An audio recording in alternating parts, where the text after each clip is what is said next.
Hey folks, this lecture examines FDR and the New Deal.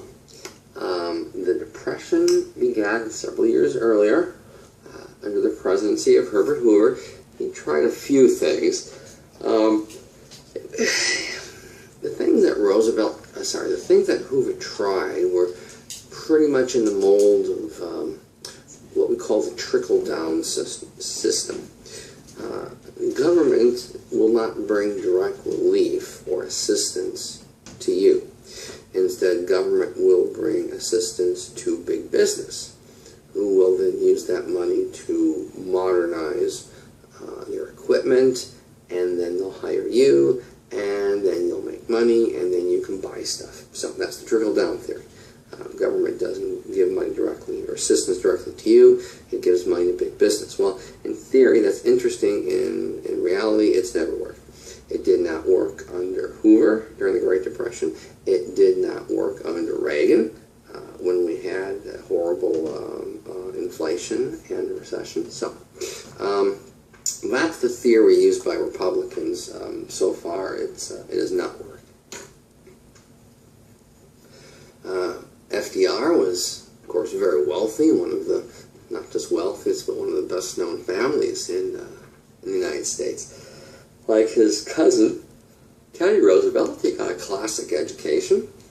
Like his cousin, he got involved in politics, the governor of New York, and if anything else, central idea was that economic reform must accept the realities of the United States, namely that economics was based on large corporate enterprises with mass production and distribution, i.e.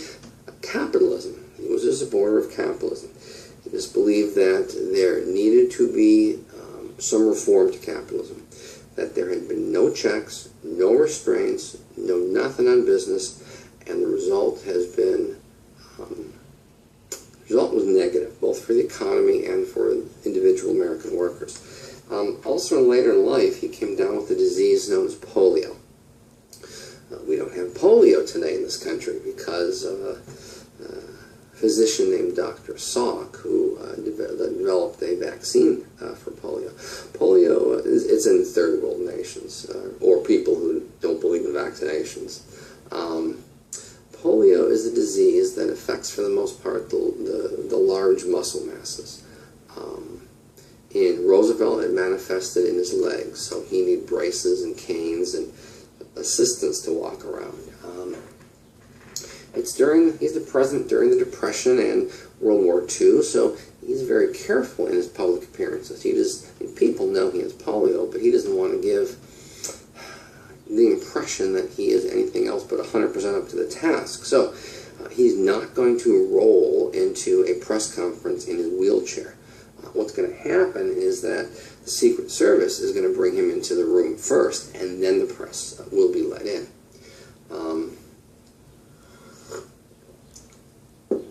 So, in a way, we could say that FDR was our first handicapped president. Well, the first thing that Roosevelt believed that needed to be done was to restore confidence. So he called for a bank holiday. That sounds nice, doesn't it? Well, what it really was closing all the banks and investigate their stock manipulation, their illegal loans, and their tax evasion. This is what banks did. This is before there are any regulations on banks. So there's no regulations on banks, and here's what they did, the big three. 1, they manipulated stocks. 2, they gave illegal loans, normally to each other, to bank officials. And 3, they did not pay their tax. That's what happens when you do not regulate, when there is an unregulated economy. Next, he called for, and Congress passed the Emergency Banking Act in March of 1933. The Emergency Banking Act of 1933 gave FDR the power to use the Federal Reserve to shore up banks. In the middle of March of 1933, half the U.S. banks were back in operation. He also created the FDR, Congress created the FDIC, the Federal Depository Insurance Corporation. The FDIC is a federal program that assures or ensures that your money is safe. And the government assures you that your money is safe because banks that have the FDIC seal on their front doors promises to act in certain ways that the federal government demands them to act, i.e., they will not manipulate stock, they will not make illegal loans, they will not evade taxes, they will not use your money for unscrupulous things like buying yachts or buying stock. That your money will be protected and invested wisely. I would challenge you as you run around your life to find a bank that is not a member of the FDIC. And if you do, you probably don't want to put your money in that bank. He also did something called the fireside chats. He would get on the radio and he'd try to ease fears. He would, first one was about stopping the runs on banks.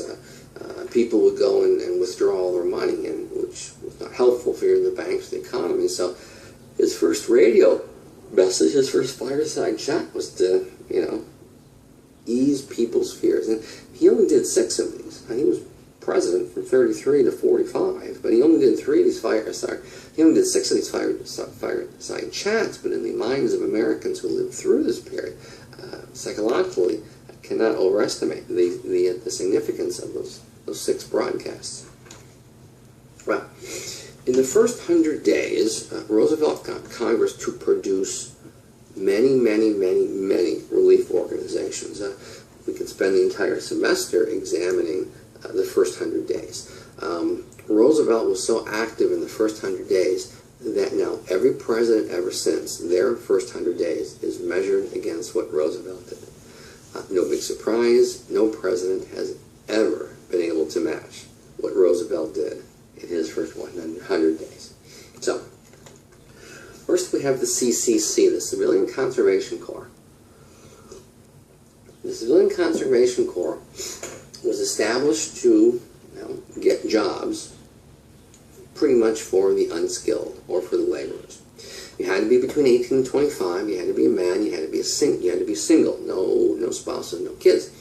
And that's because you are picked up by a bus or a train and taken out west. Most of the CCC camps were out west. They were in national forests or national parks, sometimes state forests and sometimes state parks. It was established on the military model, so they wore uniforms, they marched, they had captains and lieutenants and sergeants. They worked their shift, they got fed, went to bed.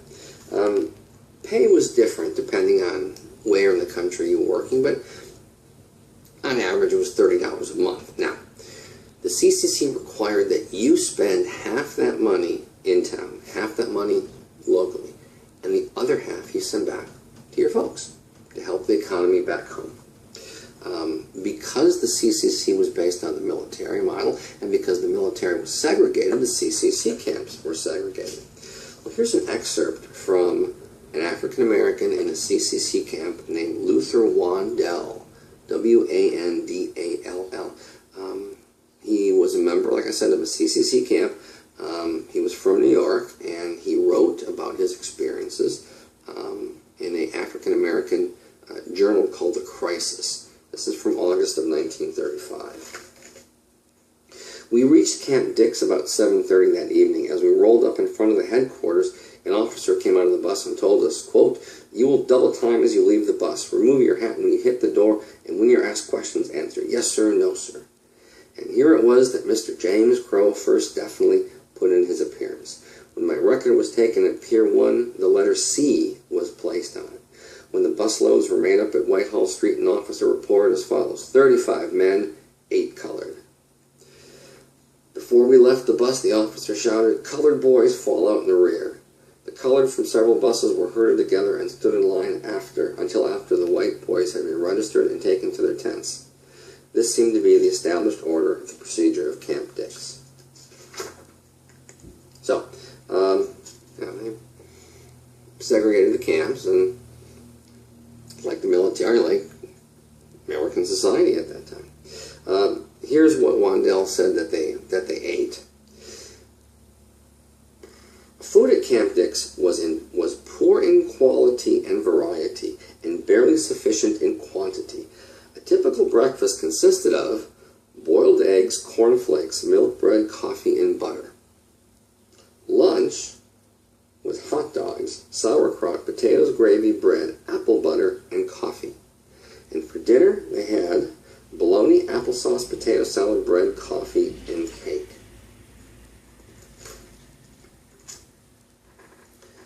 Second, we have the Federal Emergency Relief Administration.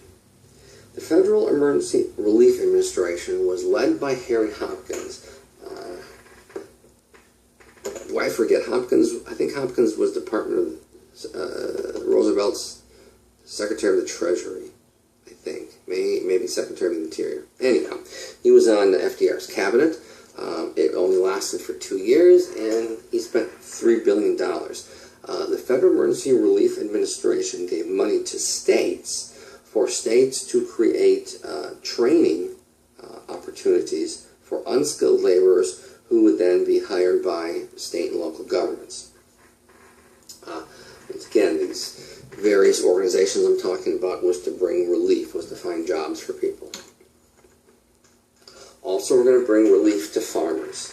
The AAA, the Agricultural Adjustment Administration. The Agricultural Adjustment Administration did a couple things which are still with us today, subsidies. I mentioned this in previous lectures that the price of goods fell throughout the 20s, which is good for consumers, really bad for farmers. And so it cost the farmer more per pound to bring a hog to market than he could get from market. So there were subsidies. The federal government would give them, farmers, some money so they would make a profit. So whatever the cost was for hogs, wheat, corn, cotton, and dairy, the federal government would then give them something extra, a subsidy. And certainly we have subsidies today for farmers. Although your average farmer is not a family farmer, your average farmer is a corporate farmer. And so they receive corporate welfare. But anyhow, subsidies in farming is still with us today. Certainly state monies to train people for jobs are still with us today. Look at the money that the community colleges spend in the workforce side. And government does hire young people. Vista is one good example. AmeriCorps would be another one. So a lot of the ideas of these programs certainly are still with us today. We have the Tennessee Valley Authority. The Tennessee Valley Authority was a major works program in the American Southeast, as you see on the map here. Boop, boop, boop, boop. Mississippi and Tennessee and a little bit of Alabama and Georgia and South and North Carolina. What the TVA did was build a series of dams along these rivers to produce electricity. So they hired men to put up the power lines and poles. They hired people to build and then manage the bridges, dams.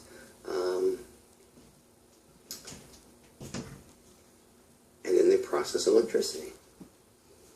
Oak Ridge, Tennessee. Oak Ridge, Tennessee was a TVA project. Well, the city existed before, but the TVA created an electrical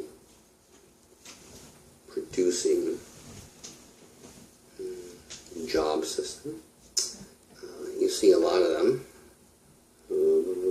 Center Hill, Wilson, Corinth, Tupelo, Huntsville, Douglas, etc. It's going to be at Oak Ridge, however, that the federal government is going to use this facility, this electrical engineering facility, to help the U.S. win World War II. There's going to be a top-secret program called the Manhattan Project.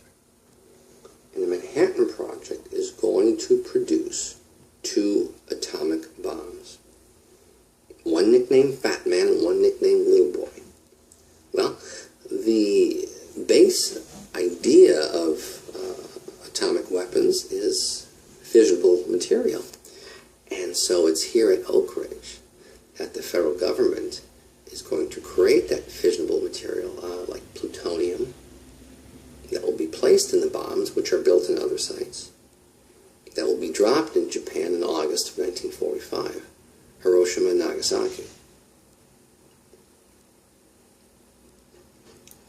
Huntsville. That starts out as a TVA site for producing electricity. Well, Huntsville is very important today. That's where we find 90% of Alabama's PhDs. It's a military site. It's a NASA site. Tremendous amount of both military and civilian engineers are in Huntsville. The TVA was run by this guy, David Lilithal. Next, we have the National Industrial Recovery Act, which created the NRA, the National Recovery Administration. The National Recovery Administration was run by an ex-general named Hugh Johnson, who was relatively pro-union. What the NRA did is that it did a couple things. One, it it asked for companies to pay for a minimum wage. So workers get something. They get this minimum wage.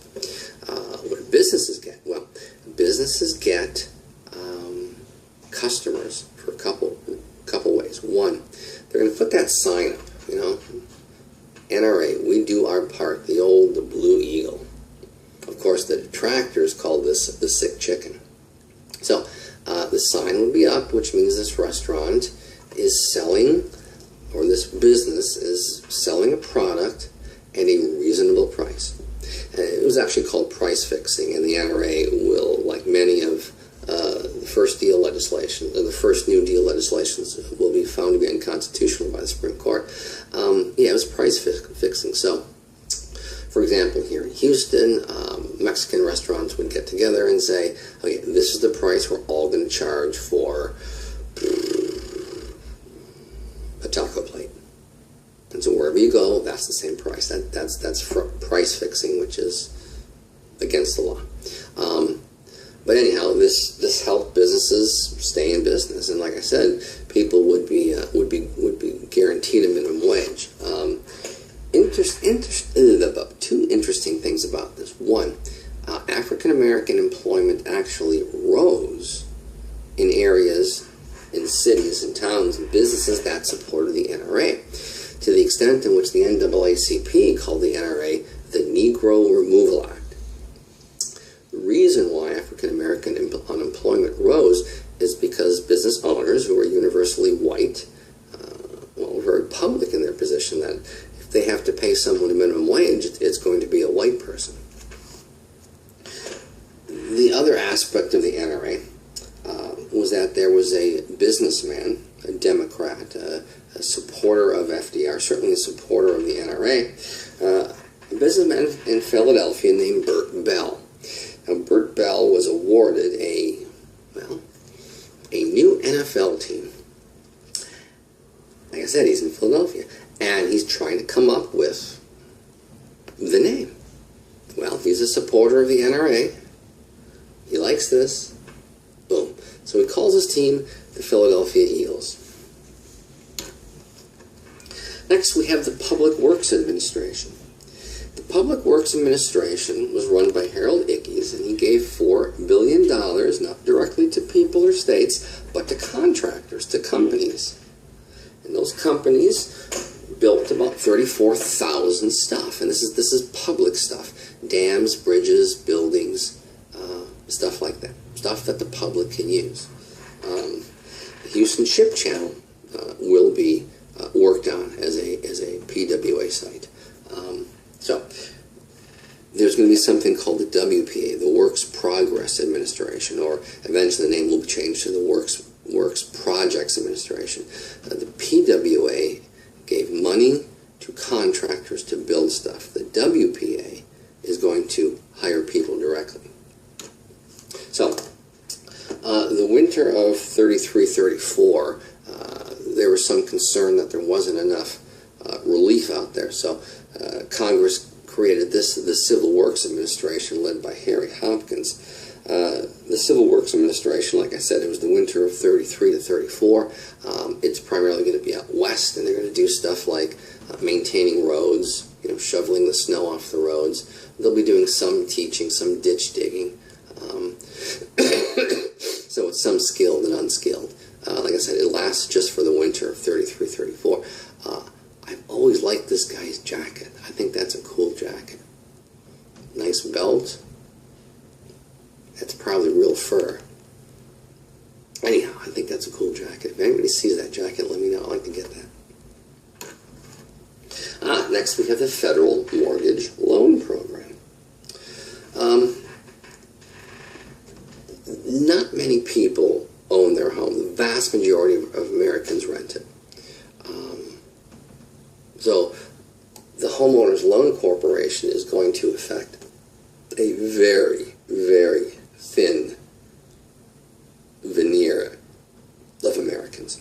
Home ownership really does not become part of the American dream until after World War II. Americans rented. That's what they did. So the Homeowners Loan Corporation is going to help a small amount of people. Here's what they did. People who were losing their homes to banks could refinance their mortgages through the federal government. And within about 12 months, 25% of American mortgages were refinanced through the federal government. Congress will eventually pass or do the same thing for farms with the Farm Credit Administration and helping rural farmers stay on the farms. And certainly we have something like this today. We have several federal programs to help people stay in their homes. One is something that I took advantage of. Part of the GI Bill was that the federal government guaranteed my loan. So what the federal government does today is if you're a veteran, you find a home, you get funding from a bank, and you may or may not have enough money for a down payment or a sketchy credit history or whatever. Well, the federal government guarantees the bank that if the veteran does not pay for the mortgage, the federal government will. So there's a huge incentive for banks to say, we're going to loan you the money. So because I was a veteran and I took advantage of the GI Bill, that's how I got my first home. However, the thing I liked about the GI Bill, because my credit was fine and I was not irresponsible, was that the banks that participated in the VA home loan program are required to give the veteran 1% less in interest than the national average. So when I bought my house, the interest rates were pretty low. They were about 4%. So mine was 3%. And then we refinanced the 2% later on. The Reconstruction Finance Corporation was one of the things established by Hoover. The Reconstruction Finance Corporation is a good example of the trickle-down theory. The federal government will loan money to big business, who will then modernize or somehow change, or maybe just hire you, and then you have a job, and then you can go buy stuff. Well, under Roosevelt, the person who he picked to lead the Reconstruction Finance Corporation was Jesse Jones. Jesse Jones was a Democrat. Jesse Jones was a huge supporter of FDR. Jesse Jones had worked in FDR's cabinet. You should know who Jesse Jones was. You can't swing a dead cat in Houston without hitting something that he did not build or have built. The theater district, many of the hospitals in the hospital district, schools, high schools, and of course the University of Houston. He was an exceptionally rich person who used his money for the public good, primarily in Houston, to a lesser extent in Texas, and also then around the country, building public stuff, schools, hospitals, parks.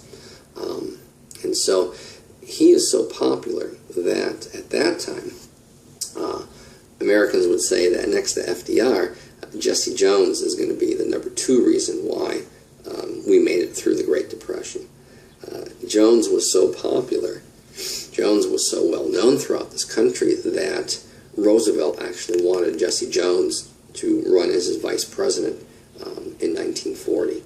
And the Democratic Party said no. They thought Jones was too conservative, too close to the big business world. Well, that 100 days was not enough for Roosevelt. He called for a special session, which means Congress is not going home to the summer, as this cartoon says, keeping his nose to the grindstone. Congress will keep on working, doing more and more relief throughout the summer of 1933.